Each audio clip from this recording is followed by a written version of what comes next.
Hi guys, it's me, Ashley. I'm here to make a little video. I just woke up not too long ago. I got my coffee. I have been seeing a lot of paranormal videos of people talking about their paranormal experiences here on YouTube, and I love watching them. I love hearing everyone's different stories. So I thought, why the hell not make one of my own, make a few of my own. I have tons of stories I could tell, so many. So I figure, why not? Let's make a video. This story happened when I was 5 years old. I've always been very close to my grandma. My grandma and I are like this. So from the time I was a baby till I was 5, I always slept in my grandma's bed. And I was about to start kindergarten, so everyone was like, you need to sleep in your own bed now, you're a big girl, blah, blah, blah. So, yeah. My first night sleeping in my own room, and a few nights continuing then, I would always see this entity standing at the foot of my bed right before I'd fall asleep. It scared the shit out of me, and it's not because he looked scary or anything like that. He wasn't opaque. I could see through him, and I could see my mom's door right behind him. But he didn't look scary. He looked like a sweet, older-looking man. But what was really freaky about him, which was the part that scared me, he had this big gash going across his body diagonally. And he would show up every night for that. It was like a week that he showed up. It would always scare me so badly, but I never felt threatened by him. It was just his cut that always scared me.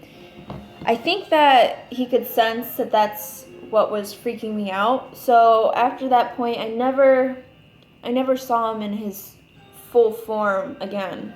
But I always knew that he was there because I would feel, get out of my coffee, Moo. I'd always feel him there.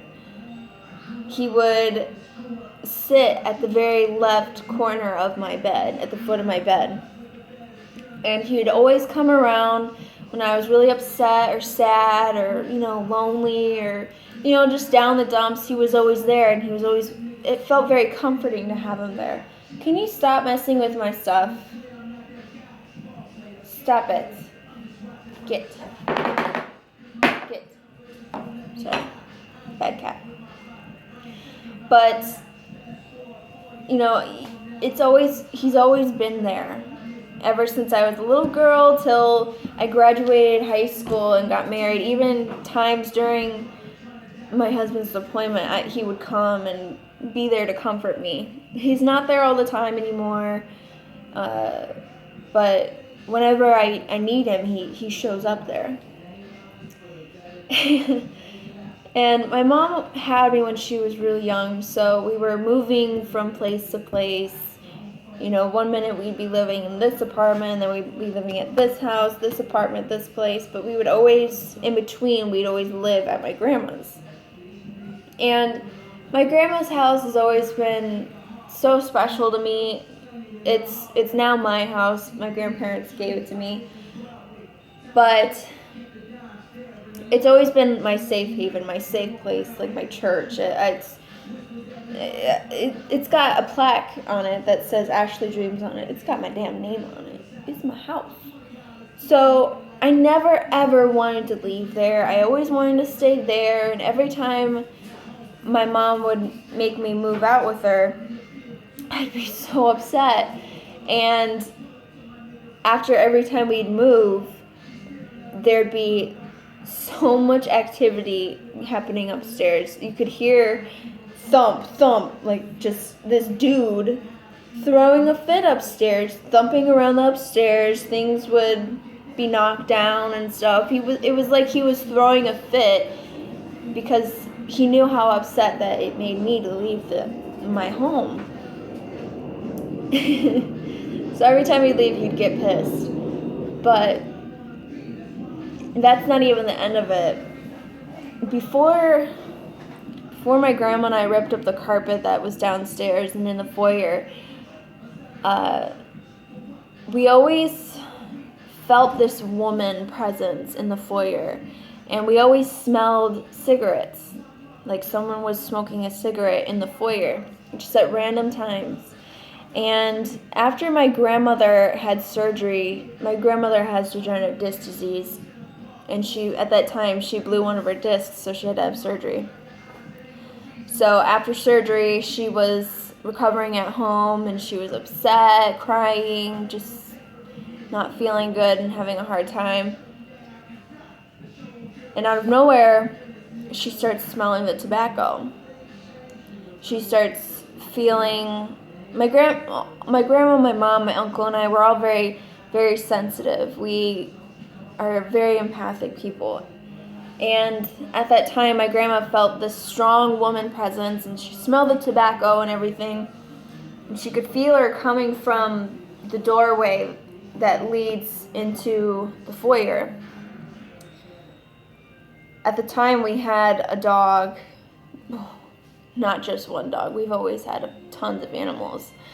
But we had a Great Dane, and her name was Phoenix. And Phoenix was growling, and just she could see something standing in the middle of the doorway in the foyer. She was just not having it, not I don't know who you are, but you shouldn't be here, kind of thing. My grandma just calmly said, "Thank you for being here, but I need you to leave. I need to be alone, but thank you, please leave." And she left. The tobacco scent went away. Phoenix stopped freaking out. And she didn't really come around too much after that, but every once in a while we knew that she was there because of the tobacco. So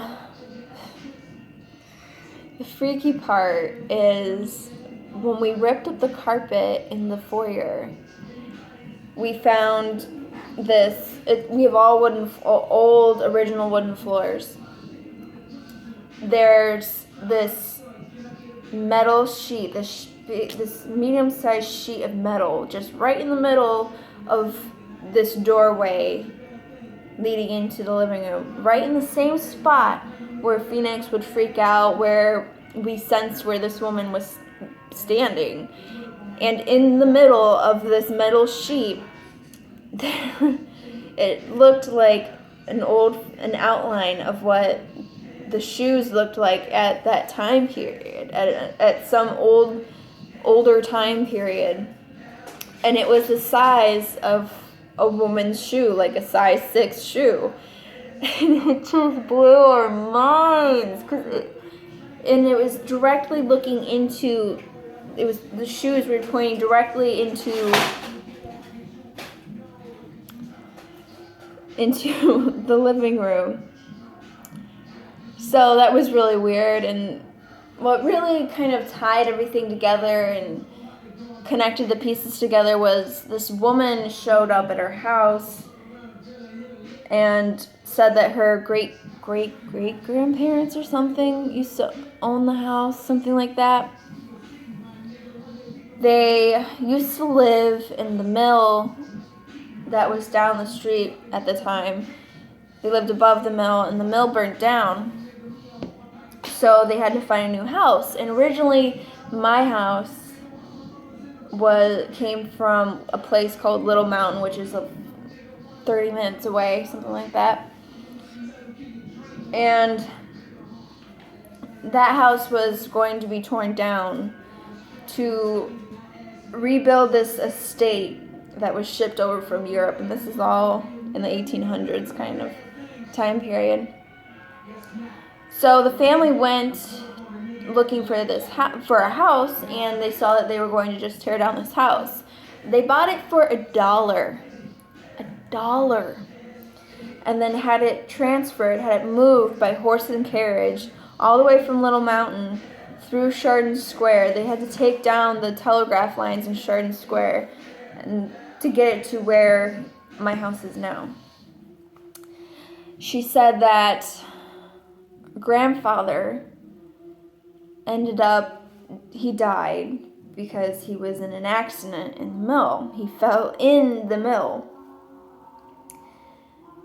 And my grandma just kind of paused and asked, this is a weird question, but where did he fall? Where was his cut? And the woman just went in the same exact direction as where I used to see him, where I saw his big gash. And it just blew her mind. Like, oh my God. Moo, stop it.